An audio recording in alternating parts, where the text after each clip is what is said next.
9, 11, 12 நான் வாசிக்கிறேன்.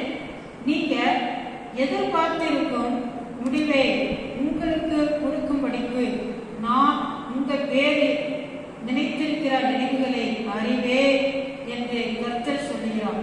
அவைகள் தீமைக்கு அல்ல, சமாதானத்துக்கு ஏதுவானவைகளே அப்படின்னு ஆண்டவர் சொல்லுகிறார். பாருங்க, அது தீமைக்கு அல்ல, சமாதானத்துக்கு ஏதுவானவை நினைவுகளே. ஆண்டவர் சமாதானத்துக்கு ஏதுவான நினைவுகளுக்கு மேல நினைத்திருக்கிறார். பாருங்க, நீங்க எதிர்பார்த்திருக்கிற முடிவு. இதை கேட்கிற அருமையான சகோதர சகோதரிகளே, தேவ பிள்ளைங்கள, நீங்க யாரா இருந்தா தெரியும், இந்த வார்த்தை உங்களை நோக்கி வருகிறது. நீங்க எதை எதிர்பார்த்து கொண்டிருக்கிறீங்க? எந்த முடிவுக்காக, எந்த ஆசீர்வாதத்துக்காக நீங்க எதிர்பார்த்து நீங்க முடிவை பார்த்து கொண்டிருக்கிறீங்க? உங்க இருதயத்தை குளிர பண்ணக்கூடிய முடிவை நீங்க எதை நீங்க எதிர்பார்த்திருக்கிறீங்க? சில வேலை எதிர்பார்த்து ஒரு முடிவை பார்த்து கொண்டிருக்கலாம். நீங்க எழுதின பரீட்சையை எதிர்பார்த்து கொண்டு ஒரு முடிவை நீங்க பார்த்து கொண்டிருக்கலாம். அல்லது நீங்க எந்தெந்த விஷயத்துக்காக ஒரு முடிவை ஒரு முடிவு உண்டாகணும், அது சமாதானமா இருக்கணும் சொல்லி நீங்க எதிர்பார்த்து கொண்டிருக்கலாம். அது ஆண்டவர் உங்களை செய்யணும்னு ஆண்டவர் வாக்கு கொடுக்கிறாரு. பாருங்க, உங்களுக்கு கொடுக்கும்படிக்கு நான் அந்த முடிவை நான் உங்களுக்கு கொடுக்கும்படிக்கு உங்க பேரை நினைத்திருக்கிற நினைவுகளை அறிவே. அவருக்கு தெரியும் உங்களுக்கு கொடுக்கணும், உங்களை செய்யணும், உங்களுக்கு முடிவை உண்டு பண்ணணும், உங்களை சந்தோஷப்படுத்தணும்னா அது அவருக்கு தெரியும். அவர் கண்டிப்பா அதனை செய்யணும். இடத்துல நம்ம பார்க்கிறோம் என்று கர்த்தர் சொல்லுகிறார்.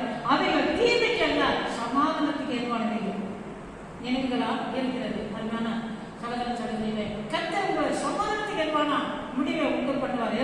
அப்பொழுது அடுத்த வசனம், அப்பொழுது நீங்க கூடி என்னை தொழுது கொண்டு என்னை நோக்கி விண்ணப்பம் பண்ணுவீர்கள், நான் உங்களுக்கு செவி கொடுப்பேன். அப்பொழுது முடிவு உண்டான நீங்க கூடி ஆண்டவரை தொழுது கொள்ளக்கூடிய காலம் வரும்.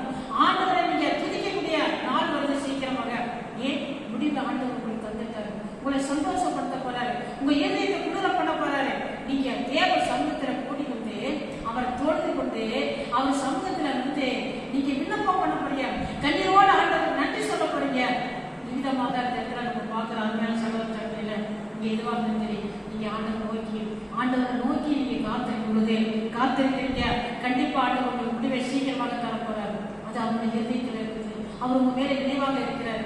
கர்த்தர் உங்களுக்கு அற்புதம் செய்வார். இந்த நாள் உங்களுக்கு ஆசீர்வாதமா இருக்க செய்வீங்க. பரிசுத்தம் நல்ல பிதாவே, ஸ்தோத்திரம், நன்றி தகப்பனே.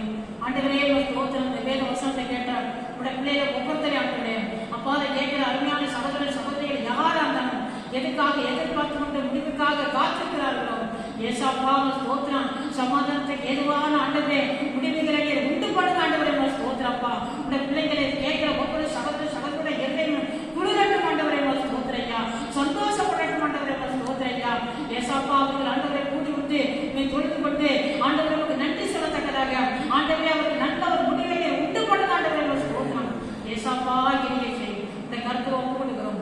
ஏசு கிறிஸ்துவின் நாமத்தில் ஜெபிக்கிறோம். பரிசுத்தம் நல்ல பிதாவே.